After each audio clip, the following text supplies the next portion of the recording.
साथियों, लोक शिक्षण संचालनालय मध्य प्रदेश शासन द्वारा एक महत्वपूर्ण आदेश मध्य प्रदेश के शिक्षा विभाग में शिक्षकों के संदर्भ में जारी किया गया है। वो आदेश क्या है, वो आदेश भी दिखाएंगे और इस आदेश में शिक्षकों की बारे में बताया गया है कि किस शिक्षक को कितना अध्यापन कार्य कराना है, किस विषय को लेकर उसको अपने क्लास का किस विषय को पढ़ाना है। तो महत्वपूर्ण आदेश है। चलिए आपको पूरा विस्तार से बताएंगे ये आदेश, और आदेश को बताने से पहले एक छोटा सा निवेदन करेंगे। साथ ही यदि आपने हमारे चैनल को अभी तक सब्सक्राइब नहीं किया हो तो सब्सक्राइब जरूर कर दें। आप देख रहे हैं ये 4 जनवरी का आदेश है साथियों, लेटेस्ट ऑर्डर है जो कि लोक शिक्षण ने जारी किया है। देखें यहाँ पर ये व्यवस्था सुनिश्चित की है कि कौन सा शिक्षक किस विषय को पढ़ाएगा, वो वाली बात है। चलिए देख लेते हैं। एक साल एक परिसर योजना अंतर्गत फलस्वरूप बड़ी संख्या में माध्यमिक विद्यालय एवं हाई स्कूल जो पूर्व से पृथक पृथक संचालित थे, अब एकीकृत रूप में संचालित हैं। आप सभी जानते हैं जो अलग अलग हो रहे थे उनको एकीकृत कर दिया गया। इसमें कक्षा 6 से 10वीं तक की पठन पाठन गतिविधियां की जा रही हैं, क्लासें भी लगी जा रही हैं। तो उक्त एकीकृत व्यवस्था लागू होने से माध्यमिक और हाई स्कूल में पूर्व से पदस्थ शिक्षक अब एकीकृत विद्यालय के शिक्षक के रूप में कार्यरत हैं। अब उन्हें एकीकृत शिक्षक माना गया है। अतएव संसाधनों के युक्त उपयोग के दृष्टिगत एकीकृत विद्यालयों में कार्यरत ऐसे समस्त शिक्षक जो कक्षा 6 से लेकर 10वीं तक की कक्षाओं का समान रूप से अध्यापन कार्य करा जाएगा। मतलब जो 6 से 10 तक के एकीकृत शालाएँ हैं उनके लिए यहाँ पर अध्यापन कार्य की व्यवस्था दी गई है। पूर्व में क्या होता था कि माध्यमिक विद्यालय में न्यूनतम 3 शिक्षक होते थे, हाई स्कूल में न्यूनतम 6 शिक्षक होते थे, मिडिल में 3 और हाई स्कूल में 6।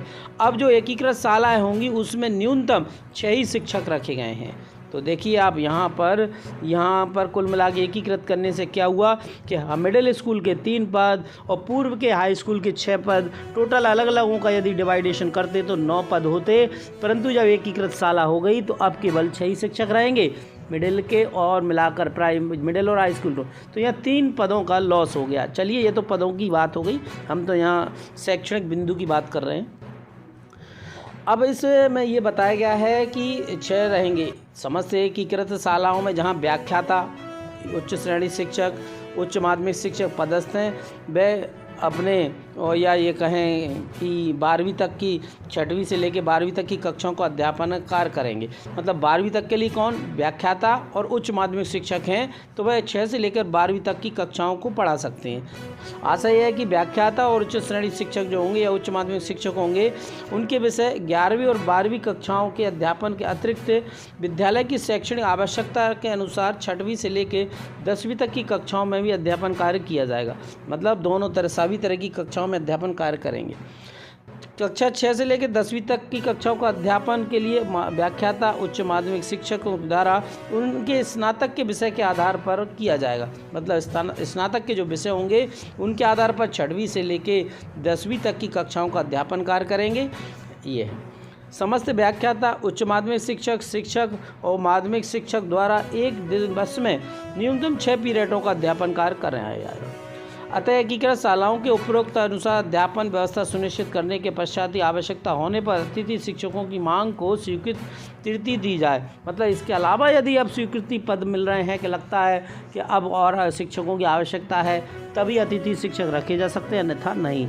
तो साथियों कुल मिला के यहाँ पर ऐसी एकीकृत शालाएँ जो 6वीं से लेकर 10वीं या 12वीं तक की थी, उन सब को करने के बाद यहाँ शैक्षणिक दी गई है कि कोई किस शिक्षक को कौन सा विषय पढ़ाना है और न्यूनतम 6 पीरियड लेना है, और इसके बाद ही अतिथि शिक्षकों को रखे जाने की व्यवस्था की गई है।